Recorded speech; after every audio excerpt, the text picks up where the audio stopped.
네, 안녕하세요. 이제 요 비디오에서는 요 영상에서는 저희가 이론 배치법에 대한 실험 계획과 거기서 나오는 데이터들의 통계적 모형을 이제 설명하겠습니다. 화면을 공유할게요.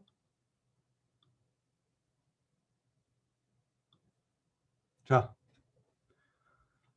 일단 오늘은 이론 배치를 이용한 랜덤화 실험 계획법, 그다음에 실험 배정을 어떻게 하는지, 그럼 이런 실험을 배정하는 곳에서 실험을 배정해서 우리가 얻은 데이터의 자료 구조가 어떻게 됐고, 그다음에 통계적 모형은 무엇인지를 살펴보도록 하겠습니다. 일단 이론 배치가 뭐냐? 이론 배치는 저희가 영어로 우리가 원웨이라고 합니다. 원웨이가 있으면 이론 배치가 있으면 투웨이가 있고 쓰리웨이가 있겠죠, 그렇죠? 그래서 이론 배치는 저희가 한 개의 요인만을 고려하는 거예요. 그러니까 이원 배치가 있으면 두 개의 요인을 고려하는 거겠죠, 그렇죠? 세 개의 요인이 있으면 삼원 배치라고 부르겠죠. 원웨이, 투웨이, 쓰리웨이. 그래서 저희는 일단 하나의 요인만, 예를 들어서 우리 결과에 미치는 요인이 얼마큼 많을까요? 굉장히 많겠죠. 그중에서 이제 한 개의 요인만 고려한다면 그 이유는 가장 관심이 있고 중요한 한 개의 요인이 반응 변수에 어떤 영향을 미치는지 알아보도록 하는 거겠죠. 그렇죠? 그래서 이 이론 배치는 다른 요인들에 대한 정보가 많고 사전 실험이 많이 이루어져서 여러 가지 요인들에 대한 정보가 많은 거예요. 그중에 우리가 파악할 수 있는 거죠. 가장 중요한 요인이 이거구나. 그래서 이 요인을 이렇게 움직이면 얼마만큼의 미세한 영향이 있을까? 또는 어디가 가장 좋은 점일까라고 이런 실험에서 많이 사용됩니다. 그렇기 때문에 다시 한번 말씀드리지만 다른 요인의 정보가 많고 사전 실험이 많이 이루어져서 중요한 요인 하나만 가지고 하기 때문에 처리를 제외한 다른 요인들의 영향을 적절하게 통제할 수 있어야 돼요. 지금 요인을 하나만 갖고 했는데, 그래서 내가 온도가 중요하단 말이죠, 그렇죠? 온도를 변화시키고 하는데 해보니까 이게 온도뿐만이 아니라 생산 라인도 에 따라 또 뭔가 반응값에 영향을 받는 것 같고, 처리하는 사람들에 따라서 어떤 노동자나 어떤 시험자에 따라서 틀리는 것 같고, 온도뿐만이 아니라 풍향이라든가 또는 뭐 어떤 원료의 어떤 순도 그런 데 영향을 많이 미치고 있다. 그러면 이런 배치법을 쓰지 않는 거죠. 그래서 이런 배치법은 제일 중요한 게 뭐냐면 처리를 제외한 다른 요인들이 영향을 동일하게 유지할 수 있어야 되며, 이게 가장 중요한 한 개의 요인이 변하면 반응 변수에 어떤 영향을 미치는가를 알아보려고 하는 겁니다. 그러면 실험을 어떻게 하느냐? 자, 이따가 보겠지만 여러분들이 일단 요인이 이제 하나 있다고 생각하고 A라는 요인이 있고, 여기 보시면 이게 예제인데 네 개의 요인이라고 있다고 생각합시다. 그럼 A1, A2, A3, A4. 자, 이게 온도 100도, 200도, 300도, 400, 뭐 100도, 200도, 300도, 400도가 될 수 있고, 여러분이 예제에 나온 것처럼 어느 직무를 받을 때 원단 업체, 하청업체죠, 그렇죠? 원단 제공업체 A, B, C, D 뭐 이런 식으로 나오는 거고요. 그럼 각 수준에 대해서 어떻게 돼요? 반복을 하죠. 자, 그래서 지금 여기 있는 경우에는 4개의 수준을 가지고 5개의 반복이 있는 거니까 총 어떻게 돼요? 1, 2, 3, 4, 5, 6, 7, 8, 9, 10 해가지고 20개의 자료가 나와야 되는 거예요.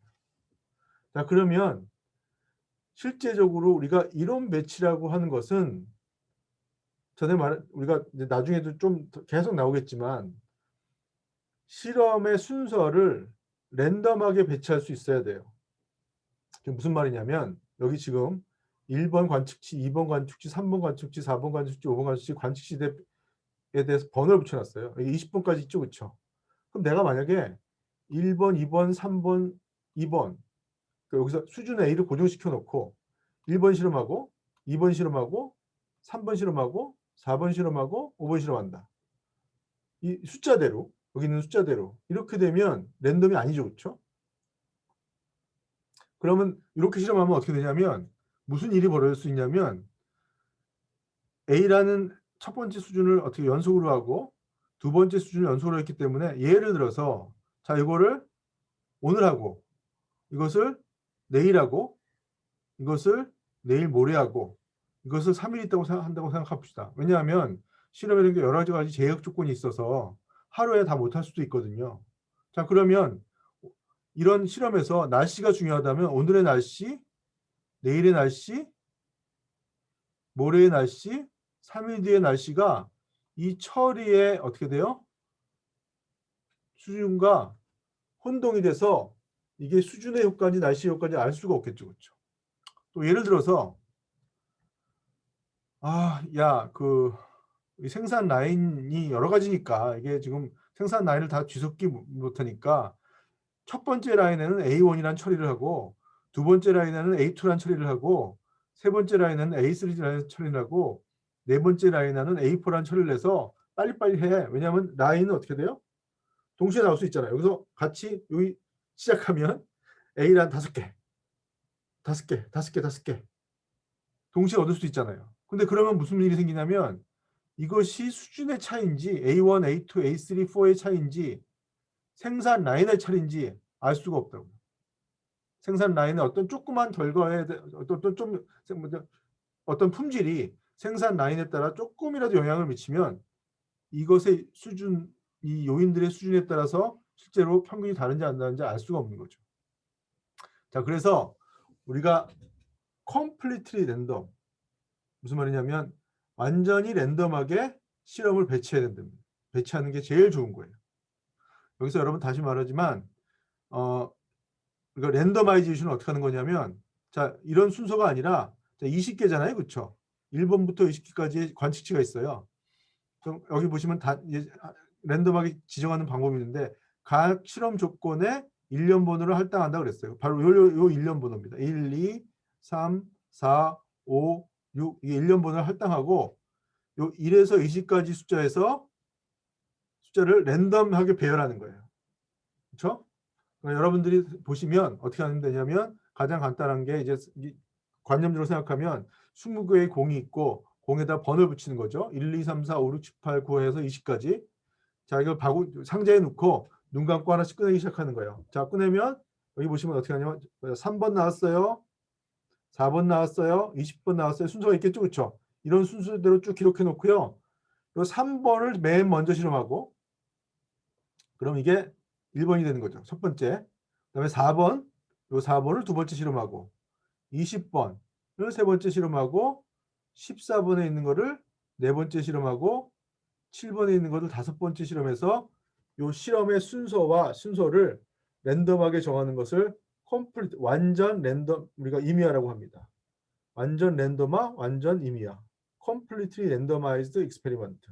그렇게 되면 이런 순서들이 랜덤하게 되기 때문에 이게 라인인지 뭔지에 따라서 영향을 받지 않게 되는 거죠.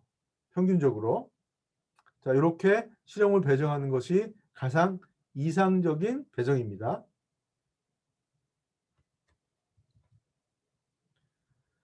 자, 그래서 자료를 한번 볼게요. 그렇죠? 우리가 실제로 예제 자료인데 이 예제 자료는 전에도 전 시간에도 여러분 제가 말했듯이 직물 업체에서 직물을 4개 납품 업체에서 공급받는 서로 다른 직물을 4개 이제 컴퍼니에서 각 컴퍼니마다 4개의 직물을 랜덤 샘플링해서 이제 마모도 검사를 한 거예요. 이런 배치법으로 마모도 검사를 했으니까 그렇죠? 이게 지금 4개의 수준이 있고 그렇죠? 컴퍼니가 납품업체가 수준이니까 각 수준마다 4개의 반복이 있겠죠. 그렇죠? 그러면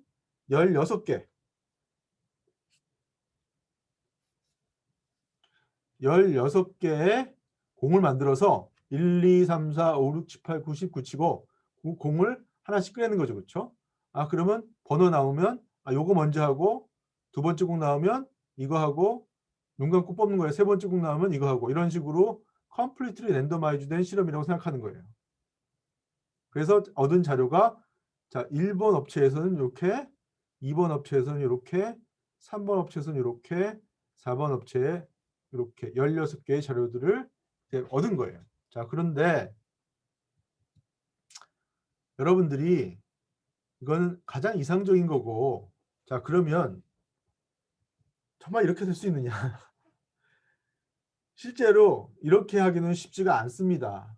예. 생각해 보세요, 여러분들. 아까 말한 것처럼 공장에 이 한 실험을 하는데 시간이 많이 걸리고 힘든 거예요. 그럼 하루에 하나밖에 못 해. 근데 문제는 뭐냐면 검사하는 사람이 교대로 출근한다고 생각해 봅시다. 이것 때문에 사람 교대로 출근하면 자, 하루에 해요. 그러면 예를 들어서 랜더마이즈 했어요. 그러면 하루에 이렇게 하고 뭐 요렇게 하고 뭐 요렇게 하고 요렇게 하고 그다음에 요렇게 하고 두 번째 날엔 두 번째 사람이 출근해서 뭐 이렇게 했죠. 그쵸? 아, 그러면 사람의 효과를 어떻게 하지? 이거는 사람을 랜덤마이즈라고 할 수는 없거든요. 그쵸? 이 사람은 왜냐하면 이게 사람의 인권도 있고 뭐 이 실험 때문에 뭐 맨날 출근하라 그럴 수도 없고, 아, 그럼 이거 사람의 검사하는 사람의 이게 다른데 이걸 어떻게 통제하지? 또는 도구나 기계가 틀릴 수도 있거든요. 이런 실험들이 어려운 실험들은 여러분들 실험을 많이 하면 실험을 시행하는 어떤 실험실이 다를 수가 있어요. 여러분 병원 가서 피 뽑잖아요. 그렇죠? 피 뽑으면 이 피를 갖다가 실험실에 보내서 여러 가지 측정을 합니다. 그런 실험실이 한 군데만 있는 게 아니거든요. 여러 군데 있을 수 있고요. 돈이 많이 들거나 또는 그 양이 많은 실험들은 이 데이터를 가지고 어떤 실험 재료를 실험실마다 보내서 각각 실험을 하는데 실험실과 실험실, 뭐 기계라든가 환경에 따라서 또 변이가 생길 수 있어요. 그러면 이것이 처리 효과인지 실험실이 다른 효과인지 알 수가 없을 것도 있겠죠. 그렇죠? 환경 같은 거. 시간을 아침에 하는지 저녁에 하는지 점심에 하는지에 따라 틀릴 수도 있고, 여름 뭐 긴 실험이면 계절 요인이 있을 수도 있고, 장소 같은 거. 자, 그러면 이런 배정을 할 때 실험 결과를 16개 배정을 할 때, 예를 들어서 여기 배정을 할 때 완전 임의가 될 수 있는지 없는지, 많은 경우에 우리가 그렇게 원하지만 컴플리트리 랜더마이즈된 실험은 쉽지가 않습니다. 정말로 뭐 작은 실험실에서 아주 이상적인 조건, 생물 실험 같은 것도 몇백 마리, 뭐 몇십 마리의 흰 쥐 같은 걸 할 때나 또는 뭐 약품을 섞을 때가 가능한 거지, 조그만 규모가 커지면 이렇게 실험의 배정을 완전 임의로 할 수는 없는 경우가 되게 많아요. 그러면 어떻게 해야 되느냐? 아까 말한 것처럼 여러 가지 실험을 거쳐서 우리는 실험을 뭐 여러분들이 주장이 갑자기 하늘에서 떨어지고 실험 하나 가지고 딱 하지 않거든요. 여러 일련의 실험을 거쳐서 정보를 계속 얻고 관측 연구도 하거든요. 그러니까 이러는 처리 이외에 아까 말한 것처럼 다른 요인들을 적절하게 계속 정보를 얻어가지고, 아, 이런 상황에서는 뭐 이 요인이 결과에 영향을 미치겠구나. 이런 상황을 제거해야지, 바꿔야지, 사람을 어떻게 유지해야지, 그다음에 검사 기계를 어떻게 해야지, 그런 노하우들을 여러 가지를 정보에 따라서 우리가 반영해야 되는 거예요. 그래서 실험 계획이 전에 여러분 첫 시간에 말한 것처럼 쉽지가 않은 이유가 통계만 잘해서는 실험 계획을 할 수가 없어요. 내가 일하는 그 분야에 여러 가지 지식이나 경험들을 쌓아야지, 우리가 그런 경험과 지식이 있어야지 우리가 그런 요인을 통제하면서 완전 랜덤화가 불가능하더라도 처리 외에 다른 요인들이 실험 반응에 영향을 미치는 정도를 최소화한다기보다는 일정하게 유지하고 있는 조건을 계속 찾아나가서 우리가 개선을 할 수 있는 노력을 해야 돼요. 물론 그러면 뭐 처음에는 경험과 지식이 없으면 어떻게 돼요? 쌓아나가긴 하지만 여러분들이 상상하는 게 중요해요. 여러분들 언제나 제가 말하는 거는, 통계학자는 의심 안 된다고 그랬잖아요. 그렇죠? 어떤 실험이 있을 때 내가 여기에 영향을 미치는 거 저 처리 말고 다른 게 뭐 있을까? 항상 생각하고 의심해야 돼요. 맨날 의심만 해서 저희가 어떤 결과를 못 얻어내는 것은 또 안 좋은 일이지만 또 너무 루즈하게 의심 안 하고 됐겠지 하고 넘어가는 태도도 굉장히 안 좋은 거예요. 더 안 좋은 거예요. 그게. 그러니까 항상 통계학자는 주위에 어떤 실험을 하거나 관측 연구를 할 때 그 결과에 영향을 미칠 수 있는 여러 가지 요인들을 잘 공부하고 생각하고 경험을 쌓고 지식을 쌓아가지고 그걸 어떻게 통제하는가를 항상 연구해야 됩니다. 통계적 방법도 중요하죠. 그렇죠? 그래서 완전 랜덤화가 가능한 경우도 있지만 불가능한 경우에는 이 실험을 배정을 어떻게 돼요? 이 뒤에 나올 거예요. 사실은 이런 완전 랜덤화가 불가능한 거기가 그런 경우가 많기 때문에 이제 실험 계획이 발달하거든요. 그런 경우에는 실험 계획을 배정하는 방법이 여러 가지가 있습니다. 자, 이건 차차 배우기로 하죠.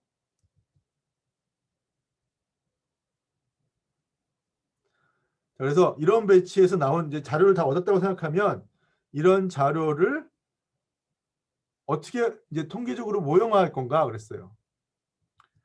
자, 여기서 지금 제가 모형이란 말을 썼는데 모형이란 말은 자료가 어떻게 나오는지를 확률적으로 기술한 거예요. 여러분들이 모형이란 말은 뭐 특별하게 우리가 회귀 모형 이렇게 복잡한 게 아니에요.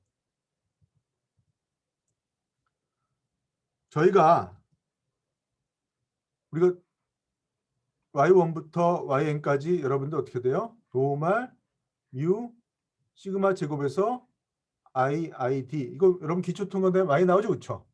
이것도 모형이에요. 즉 이 자료가 어떤 분포에서 어떻게 나오는가를 기술한 거예요. 즉 제가 말로 해보면 y1, y2, y3, yn부터 어떻게 돼요?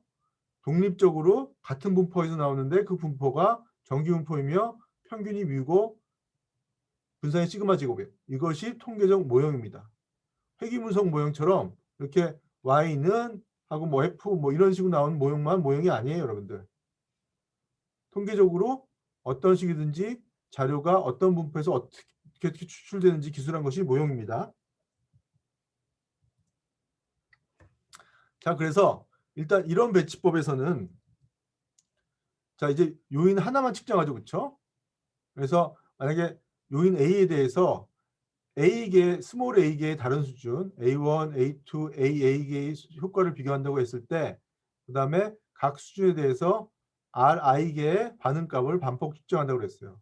저희가 물론 이제 여기 보시면 여기 이제 수준에 따라서 그렇죠? 수준에 따라서 X11부터 X12 해가지고 X1R 교과서에서 Y로 안 쓰고 X로 썼는데 저도 X로 따를게요. 2장에서는 Y 관측치를 Y라고 썼는데 2장 3장부터는 X라고 썼어요. 그래서 이것이 R 관측 반복한 거죠. 두 번째 요인 수준에서는 이렇게 데이터가 나왔고 A 번째 수준에서는 이렇게 나오는 겁니다. 자, 그래서 반복 측정 값이 다 같으면 우리가 균형 자료라고 해요. 그래서 이제 RI가 이 I가 빠지고 그냥 R이라고 한다면 균형 모든 수준에 대해서 R개의 반복 관측치가 있는 거죠. 그렇죠? 그렇지만 꼭 그렇게 된다는 보장은 없어요. 실험을 못했다거나 또는 어떤 미싱이 있다거나 측지가 있다거나 따라서 각 수준마다 반복수가 틀릴 수는 있습니다. 여러분들 어떤 그룹을 비교할 때 두 그룹이든 세 그룹이든 네 그룹이든 우리가 가장 좋은 거는 균형 자료예요. 균형 자료란 건 뭐냐면 각 집단마다 반복수, 즉 관측치가 같은 자료를 제일 좋은 자료라고 그래요. 조금이라도 틀리면 틀리면 틀릴수록 안 좋은 거예요. 그러니까 하나가 두 개가 됐건 두 개가 됐건 여러분들 이렇게 일단 비교를 할 때는 우리가 공정하게 비교하는 게 제일 좋잖아요. 그렇죠? 그래서 반복수가 같은 것이 가장 옵티말이다, 최적이다라고 하는 거예요. 자, 그래서 저희가 이제 이제 i번째 수준에서 j번째 반응 변수를 xij라고 하면 이제 이런 배치법에서 나온 자료의 모형은 통계적 모형은 다음과 같이 쓸 수 있다는 거예요.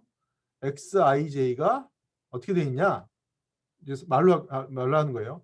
xij는 평균 μi, 즉 고정된 모수예요. i번째 집단의 평균을 나타내는 거고 여기다가 오차항이 더해져서 우리가 관측치가 나타난다는 거죠. 그렇죠? 오차항은 정기분포를 따르며 독립적으로 평균이 0이고 분산이 시그마 2 제곱인 오창에 대한 분포가 이렇게 된다는 거죠. 그렇죠? 이것이 이론 배치법의 모형이고요. 우리가 이걸 평균 모형이라고 합니다. 평균 모형이라고 하는 이유는 이게 이제 각 그룹의 평균인 거죠. 그렇죠? 뮤 i가 뮤1이 첫 번째 그룹의 평균이고 뮤2가 평균이고 그다음에 이제 실험을 반복하고 이렇게 구조는 어떻게 되냐? 실험을 반복 이게 자료죠. 그렇죠? 자료죠. 이제 우리가 서머리를 하면 이걸 다 더한 거를 T1, 이걸 다 더한 거를 T2, 이걸 다 더한 거를 TA. 그래서 각 집단에 반복된 자료를 더한 것을 TI라고 하고 그것을 이제 반복수로 나누는 것을 그룹 평균 X1 바, X2 바, XA 바. 그다음에 이제 전체를 다 더한 걸 T, 전체 평균을 A라고 하죠. 그렇죠? 지금 제가 이제 그 하는 거는 균형 자료만 생각할 거예요. 그래서 반복수가 다 같은 경우, 균형 자료만 하고요. 이제 반복수가 다른 경우는 조금 다르긴 한데 여러분들이 거의 비슷한 논리를 쓰는 거니까 일단 제가 반복수가 같은 경우만 설명하도록 하겠습니다. 자, 아까 말한 경우에 이 평균 모형이라고 불렀죠. 그렇죠? 평균 모형이라고 불렀어요. 즉 우리가 뮤 i에다가 어떻게 돼요? 플러스 2i가 되는 거죠. 그렇죠? 이런 식으로. 그래서 x의 기대값들은 모수가 뭐냐면 평균이에요. 이렇게 하는 거예요. 자, 모형, 요 평균 모형을 약간 변형해서 다른 모형으로 만들어 볼 거예요. 그래서 xij는 원래 평균 모형은 요거죠. 그렇죠? 거기다가 전체 평균이라는 건 뭐냐면 그룹을 상관없이 그냥 모두 다 합친 평균이에요. 전체 평균을 더했다가 뺄 거예요.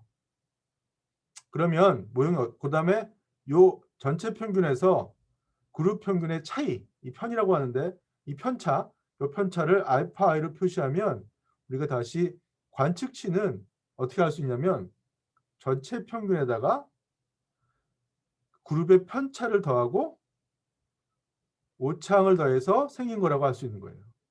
그래서 요 알파 i라고 하는 것은 우리가 정의되는 게 뭐냐면 전체 평균에서 요 그룹에서 얼만큼 차이가 났나 이 편차거든요. 그렇죠? 그래서 요거를 주 효과라고 불러요. i번째 그룹의 효과. 그래서 이렇게 생긴 모형을 메인 이펙트 모델이라고 부릅니다. 이렇게 생긴 모형은 어떻게 돼요? 평균 모형이라고 부르는 거예요. 자, 그래서 모수 알파, 여러분 기억하세요. 모수 알파에는 i번째 집단의 효과, 트리먼트 이펙트를 나타내는 거예요. 만약에 모든 평균이 다 같다면, 뮤 i가 같다면 뮤도 같을 거고 알파 i가 0이겠죠. 그렇죠? 그래서 알파 1, 알파 2, 알파 3가 모두 다 0이면 이거는 그룹 간의 차이가 없는 거예요. 마찬가지로 그러면 뮤1, 뮤2, 뮤1하고 뮤2하고 뮤2가 3가 다 같은 거죠. 그렇죠? 그래서 이런 평균 모형이 있고 주 효과 모형이 있다는 걸 알아두시고요. 우리는 주 효과 모형을 많이 쓸 거예요. 왜냐하면 이 주 효과 모형이 지금 이론 배치잖아요. 그렇죠? 이론 배치는 요인이 하나인데 2원 배치는 요인이 2개겠죠. 3원 배치는 요인이 3개고 그럴 때 이 평균 모형은 이것을 확장하기가 쉽지가 않아요. 이거 어떻게 확장하겠어요? 그러려면 뮤 ij 이렇게 하겠죠. 그렇죠? 뮤 ij k 이런 식으로 해야 되는데 이렇게 되면 첨자가 막 붙었거든요. 그렇게 안 해요. 그러면 요인이 2개면 알파 i가 첫 번째 요인이고 베타 j가 두 번째 요인이고 이렇게 효과를 구별할 수가 있어요. 그래서 이 주 효과 모형이 굉장히 더 유용합니다. 자, 근데 마지막으로 이런 주 효과 모형은 약간의 뭐라고 그럴까요? 제약 조건이 있어요. 아까 오차항은 마찬가지로 서로 독립이며 다음과 같은 제약 조건을 독립이에요. 근데 이 주 효과 모형은 다음과 같은 제약 조건이 필요해요. 무슨 말이냐면 알파 1, 알파 2, 알파 3 즉 요 메인 이펙트를 다 더한 거를 0으로 해야 된다는 제약 조건이 필요한 거예요. 이게 도대체 왜 필요하지? 라고 하면 이 제약 조건은 왜 필요하냐? 자, 봅시다. 여러분, 이 모형에서는 분산 빼고 시그마 제곱 빼고 이 평균 모형에서는 파라미터가 몇 개예요?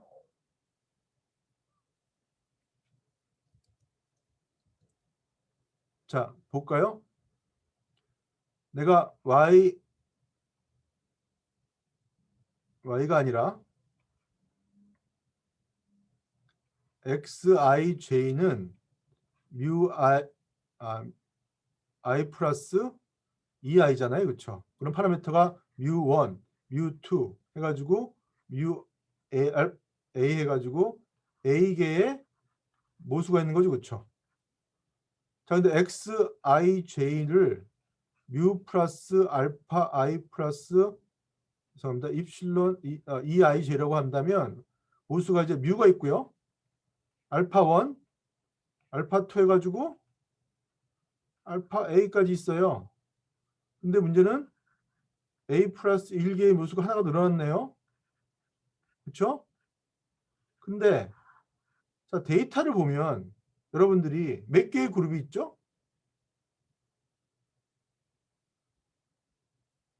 데이터를 보면 몇 개의 그룹이 있죠?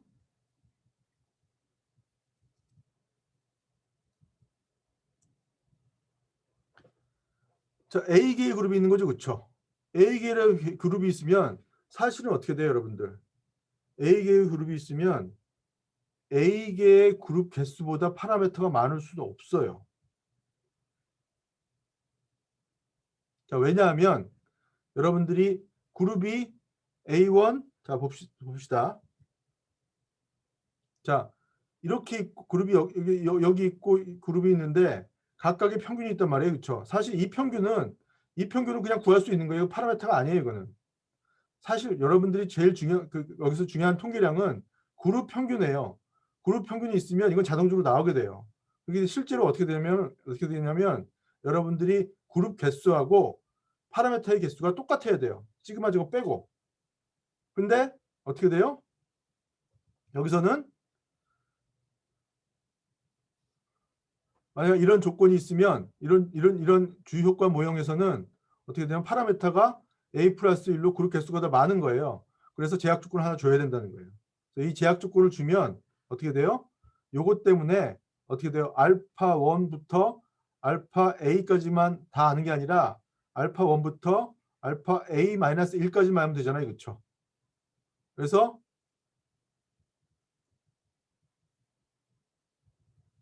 그렇기 때문에 여기 보시면 요거 다 더한 거 다 더하면 0이야 그러면 요 하나는 없애도 되는 거예요. 그럼 어떻게 돼요?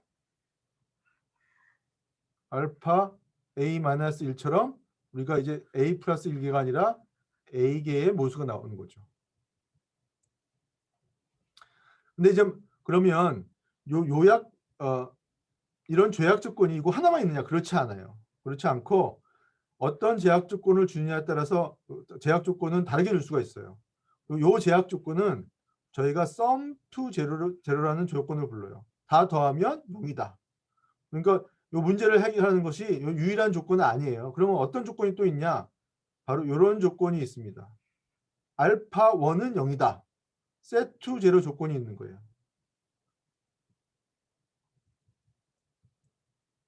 무슨 말이냐면 자, 이게 어떻게 돼요? 야, 이거 말고 우리가 모수가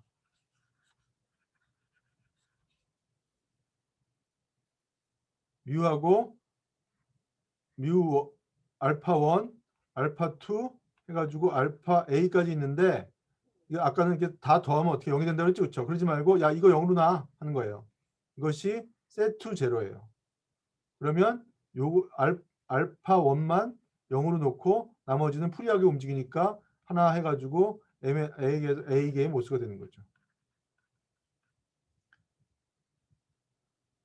자, 이런 식으로 여러분들이 이런 배치법의 실험 배정하고 이런 배치법에서 나온 자료를 기술하는 통계적 모형을 배운 거고요. 우리는 아까 말한 것처럼 주효과 모형을 일단 쓸 거고요. 주효과 모형으로 이제 요걸 가지고서 우리가 이제 통계량을 만들 거고요. 나머지 이제 그다음 주제는 뭐냐면 자, 그룹 간의 평균이 같은지 안 같은지, 알파들이 다 0인지 아닌지, UI들이 다 같은지 안 같은지 검증하는 법을 알아보겠습니다. 자, 그다음 다음 영상에서 분산 분석에 대해서 할게요. 수고했어요.